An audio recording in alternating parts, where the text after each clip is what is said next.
Assalamualaikum warahmatullahi wabarakatuh. Bismillahirrahmanirrahim.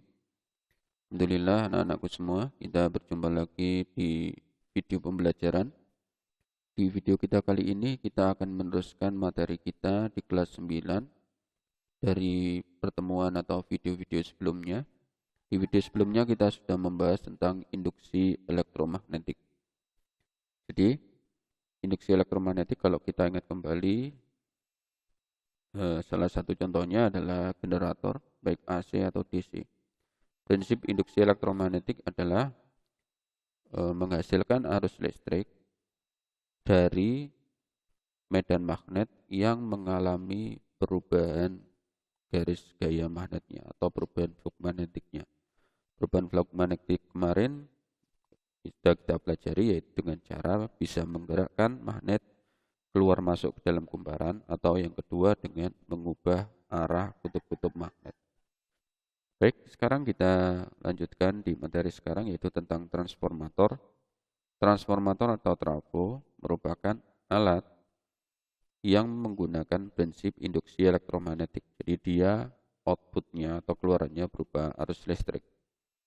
Nah, trafo ini dalam istilah sehari-hari kita kenal trafo adalah sebuah alat yang digunakan untuk menaikkan atau menurunkan tegangan. Jadi ini digunakan untuk menaikkan atau menurunkan tegangan, terutama di instalasi listrik PLN. Jadi kalau kita melihat di tiang-tiang listrik ada semacam tabung atau kotak, itu dinamakan trafo. Jadi logikanya seperti ini. Jadi, sebuah pembangkit listrik itu, entah itu bertenaga air, bertenaga uap, nuklir, atau dan lain sebagainya, dia akan menghasilkan listrik. Dalam contoh ini 10 kV tegangannya. Nah, untuk ditransmisikan jarak jauh, misalnya antar pulau, antar kabupaten, atau antar daerah, maka tegangan yang dihasilkan pembangkit listrik ini terlebih dahulu dinaikkan oleh sebuah trafo yang namanya trafo step up, trafo yang berfungsi untuk menaikkan tegangan. Dinaikkan menjadi 150 kV atau 500 kV, contohnya di sini. Nah, ini ditransmisikan secara jauh.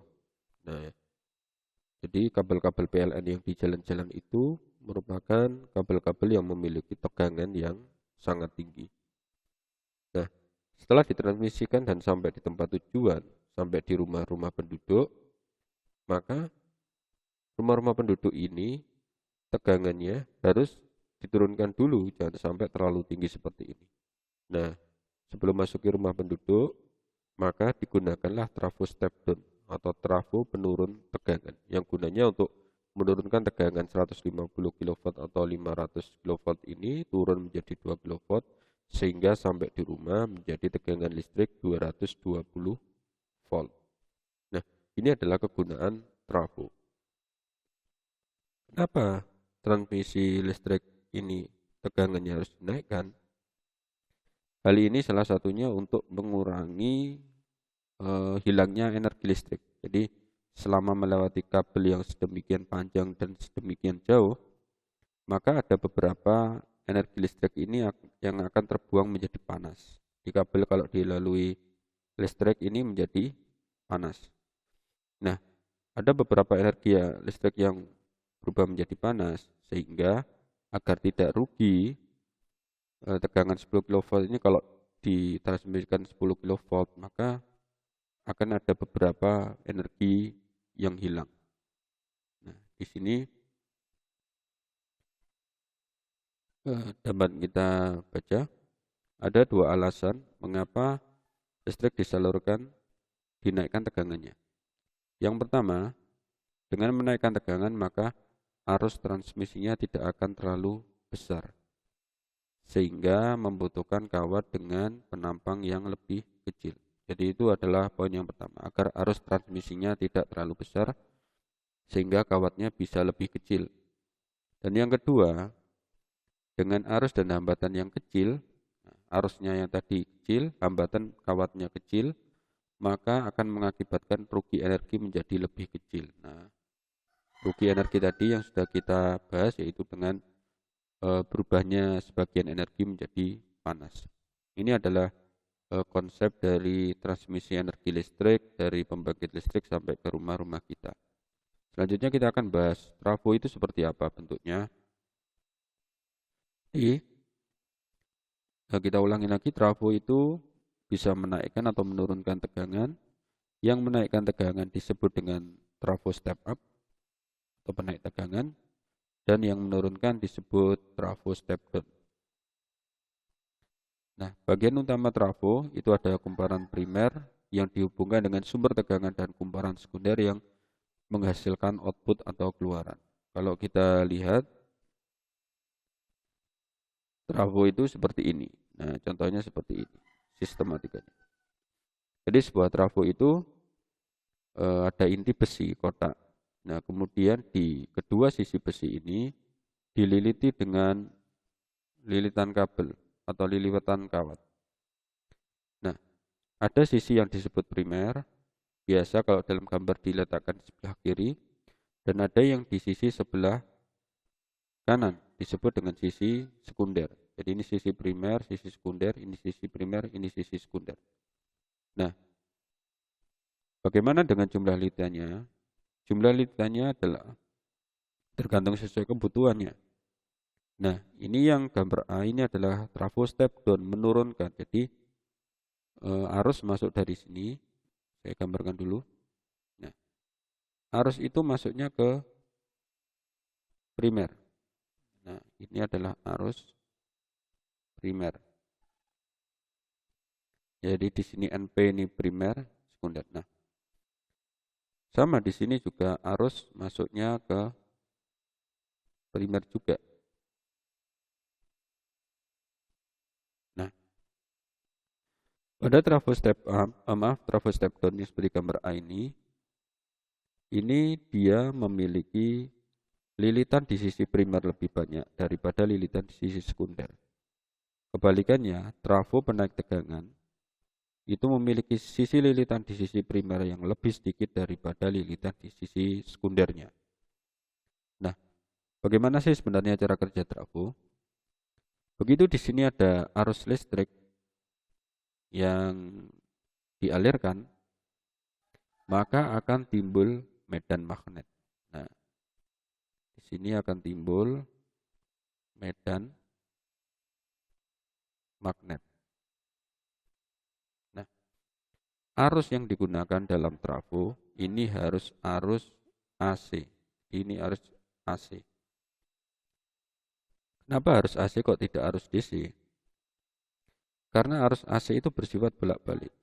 Nah, misalnya kita ingat kemarin dalam generator AC, dalam satu kali putaran arus mengalami 2 kali pergerakan atau 2 kali arah. Contohnya ini kemarin kita buka lagi. Nah, dalam generator AC, arus mengalami 2 kali arah. Pada setengah putaran pertama, arus bergerak ini, contohnya arus dihasilkan bergerak dari Q menuju P. Dan setengah putaran yang kedua, arus berputar kembali dari P menuju Q. Beda dengan generator DC, arusnya itu mengalir tetap, yaitu dari P masuk ke Q, dari P masuk ke Q, dalam seluruh putarannya. Kalau dalam AC, dalam satu kali putaran, itu terjadi bolak-balik, satu kali bolak-balik. Makanya disebut dengan arus bolak-balik. Kenapa harus arus bolak-balik? Agar, nah kalau dia dialiri arus DC, maka kutub magnetnya ini akan menjadi tetap. Kutub magnetnya menjadi tetap. Misalnya kalau DC utara di atas, kutub selatan di bawah, dengan kondisi kutub magnetnya tetap seperti ini, maka tidak akan timbul arus induksi. Kenapa? Seperti yang sudah kita pelajari kemarin, arus induksi elektromagnetik bisa dihasilkan kalau terjadi perubahan medan magnet. Nah, kalau DC, medan magnetnya tetap tidak ada perubahan. sehingga tidak bisa ada arus yang mengalir. Sehingga agar terjadi perubahan medan magnet harus digunakan arus AC. Agar apa? Arah kutub-kutub magnetnya ini bisa berbolak-balik sepanjang waktu. Dengan kutub magnetnya ini berbolak-balik, maka fluk magnetnya atau garis gaya magnetnya juga akan mengalami perubahan. Dengan adanya perubahan fluk magnetik ini tadi, maka arus bisa mengalir. Nah, jadi begitu arus ini dialirkan, maka akan timbul medan magnet induksi. Otomatis inti besi ini akan ikut menjadi magnet juga. Karena arusnya AC, maka kutubnya ini akan senantiasa berbolak-balik, berubah-ubah. Misalnya utara di atas, selatan di bawah, berbalik lagi, selatan di atas, utara di bawah, berbalik-balik terus.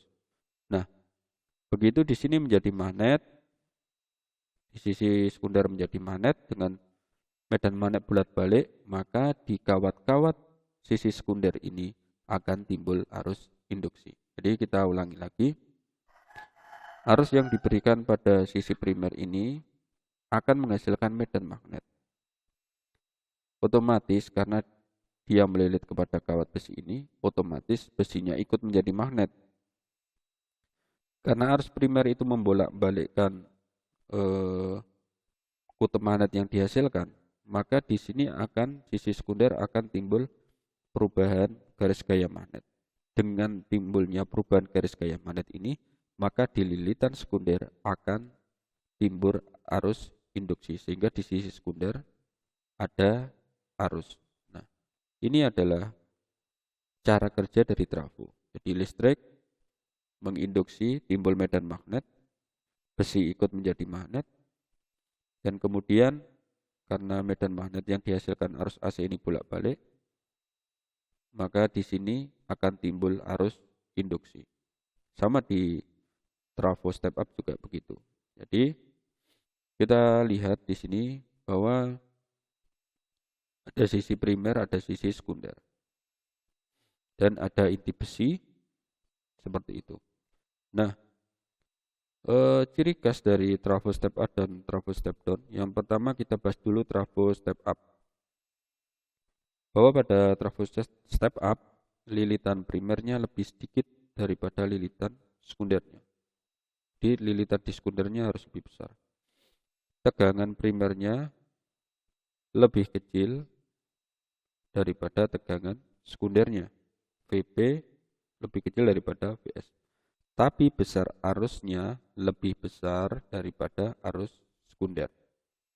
Jadi kalau step up, lilitan primer lebih kecil, tegangan primer lebih kecil, tapi arus primer lebih besar. Kalau pada trafo step down, lilitan primernya lebih banyak daripada lilitan sekunder, tegangan primernya lebih besar daripada tegangan sekunder, dan arus primernya lebih kecil daripada arus sekunder. Ciri ini nanti bisa kita gunakan untuk mengidentifikasi apakah sebuah trafo itu masuk step up atau step down. Kalau lilitan primernya lebih banyak, dia mesti step up. Kalau tegangan sekundernya lebih kecil, maka dia step down. Nah, itu. Nah, prinsip kerja trafo tadi sudah kita bahas, yaitu ketika sumber tegangan bolak-balik atau AC dihubungkan dengan kumparan primer, mengakibatkan induksi elektromagnetik yang menghasilkan medan magnet pada inti besi. Nah, besar medan magnet pada inti besi ini berubah-ubah karena arusnya juga berubah-ubah, karena sumber tegangannya adalah arus AC. Perubahan medan magnet pada inti besi ini mengakibatkan timbulnya GGL induksi pada kumparan sekunder, atau mengakibatkan timbulnya arus pada kumparan sekunder. Nah, sehingga kalau kita lihat di persamaannya, hubungan antara lilitan dengan tegangan yaitu NP per NS sama dengan VP per VS. Kalian lihat kalau antara lilitan dengan tegangan itu sama. PS. Dibalik boleh? Boleh. Misalnya jadi NS per NP, maka sisi di sini adalah PS per PP. Boleh dibalik, asalkan sama. Sekunder primer, di sini juga harus sekunder primer. Ini antara lilitan N dengan tegangan. Sedangkan kalau dengan arus, baik itu lilitan maupun tegangan, ini hubungannya berbalik. NP per NS, maka di sini IS per IP. Ditulis sebaliknya juga boleh. NS per NP, maka di sini menjadi I-nya P per IS. V juga sama, VP per VS, IS per IP. Jadi kalau dengan lilitan dengan tegangan sama susunannya, kalau lilitan dengan arus atau tegangan dengan arus menjadi berbalik. VP per VS, IS per IP. Baik, kita lihat dulu di sini. Kita turunkan.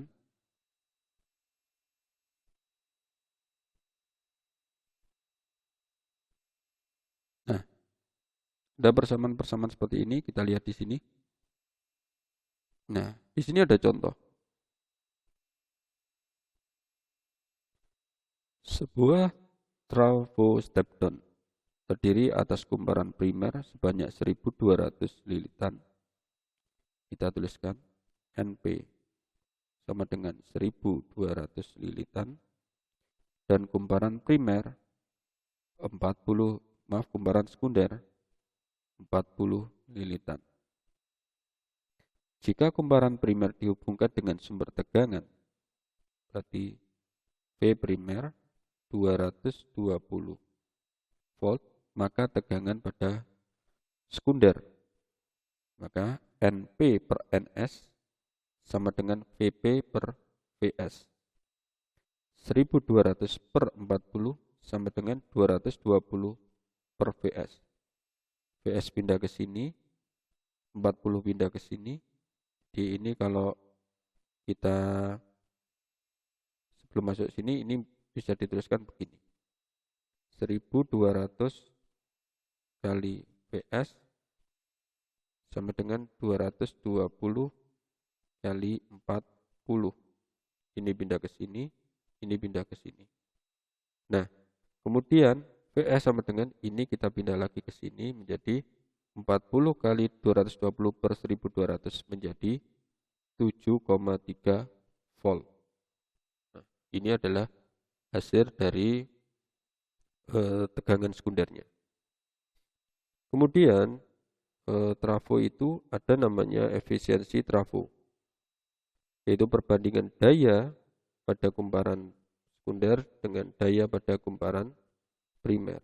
Nah, trafo yang baik itu kalau daya pada kumparan sekundernya besarnya kalau bisa sama dengan kumparan primer.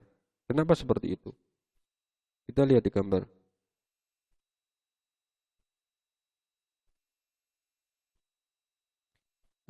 Trafo yang baik itu kalau tegangan di sisi daya di sisi primer dengan di sisi sekunder kalau bisa sama. Tapi yang terjadi di lapangan adalah saat terjadi peristiwa induksi elektromagnetik ini, maka akan ada sebagian energi yang keluar dalam bentuk panas. Jadi ada energi yang keluar dalam bentuk panas. Sehingga mengakibatkan daya pada sekunder itu menjadi lebih kecil daripada primer. Jadi trafo yang baik itu adalah trafo yang panas yang keluarnya itu jangan terlalu banyak, sedikit saja kalau bisa. Semakin sedikit semakin baik. Nah, itu dihitung dengan efisiensi transformator, yaitu daya sekunder per daya primer kali 100%. Nah,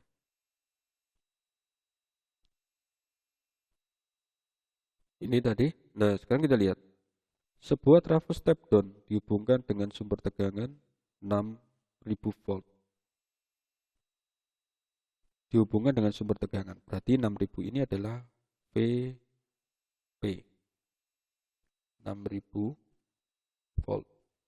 Jika arus yang mengalir pada kumparan primer I primer sama dengan 5 ampere, daya listrik kumparan sekunder adalah 27.000 watt.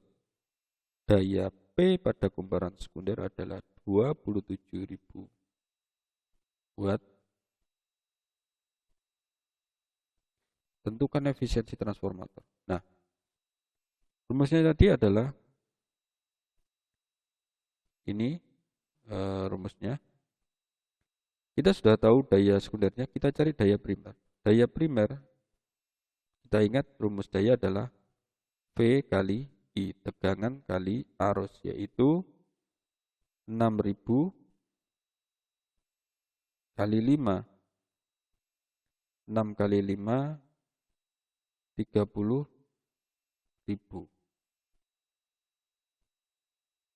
watt.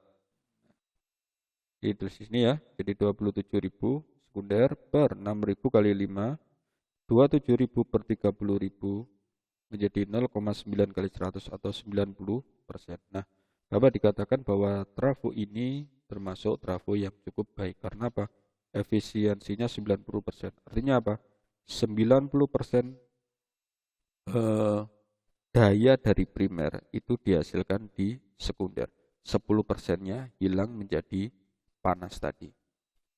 Nah, ini adalah tentang trafo, step up, dan step down. Kalau begitu, mari kita cari contoh soal sebelum kita tutup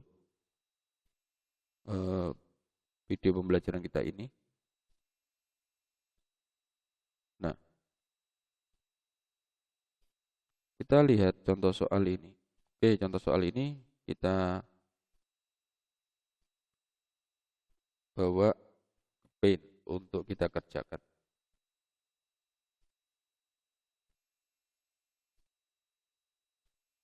Baik, kita letakkan di sini. Oke, sekarang kita kerjakan.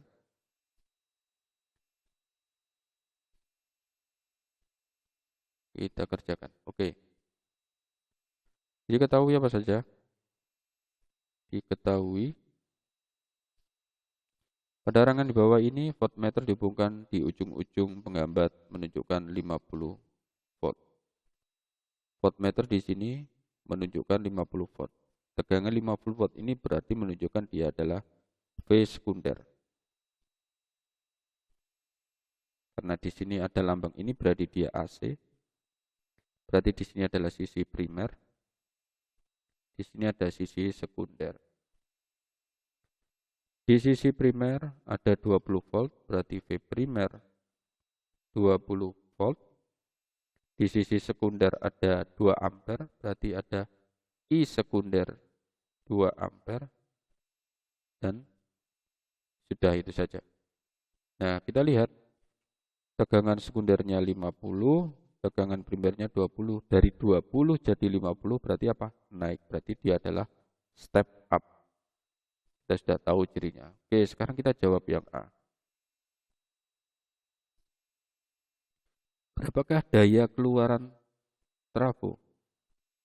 Daya keluaran berarti PS. PS sama dengan V sekunder kali I sekunder. Berapa V sekundernya? 50.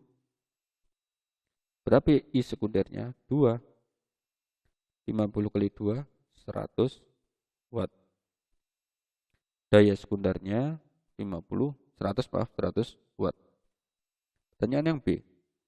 Berapakah daya masukannya? Daya masukannya berarti P primer.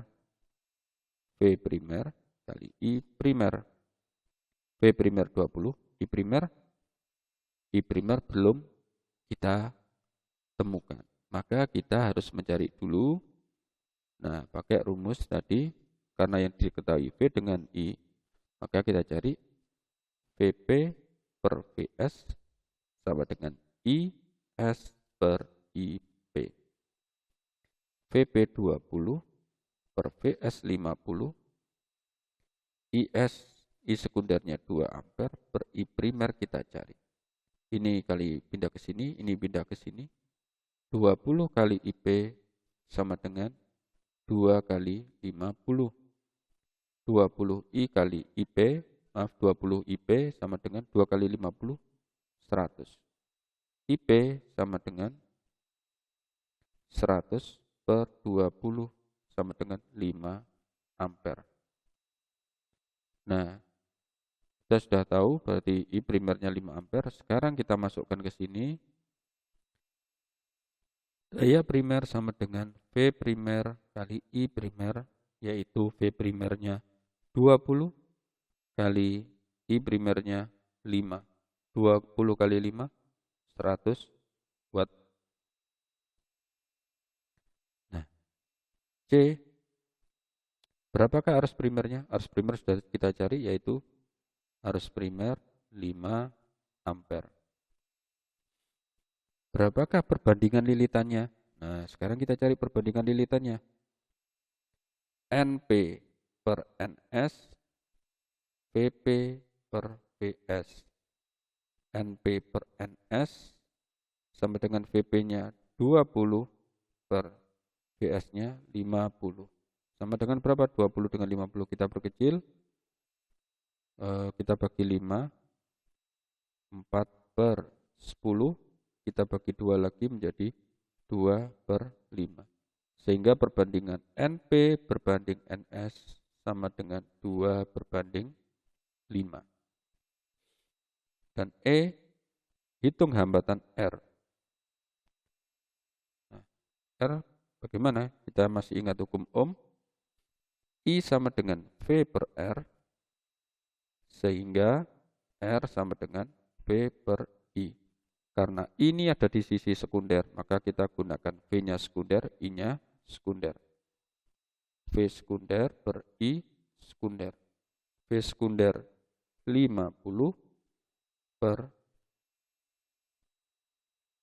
I sekunder 2. 50 bagi 2, 25 ohm. Baik anak-anakku semua, mungkin ini dulu untuk sesi video pembelajaran kita kali ini tentang transformator.